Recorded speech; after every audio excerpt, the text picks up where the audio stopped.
Daar's hierdie ewel in ons tyd waarin ons lewe, dat mense hulle self as Christene beskou, maar hulle lewens lyk nie soos die van Christus nie.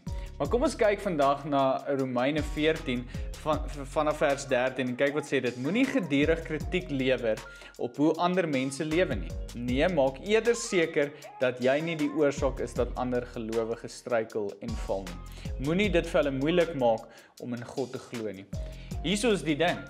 As ons onsself as Christene beskou en vir mense sê dat ons Christene is, dan moet ons lewens so lyk.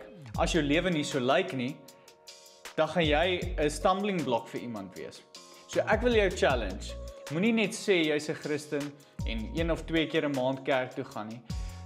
Omring jouself met gelowiges wat regtig soos Christus lyk. Ouens wat regtig die Here dien en maak seker dat ouens wat wankelbaar is om jou, ouens wat dalk geneigd is om maklik te val, dat jy eerder vir hulle voorbeeld is en hulle kan optel en nie kritiek lewer oor hoe mense se lewens lyk nie, maar dat jy eerder 'n voorbeeld stel van wie Christus in jou lewe is. Kom ons laat ons lig skyn vir die wêreld en ons maak 'n impak en ons wees werklik die naam van Christus werd en ons dra dit as sy kinders. Jy moet 'n geseënde week hê.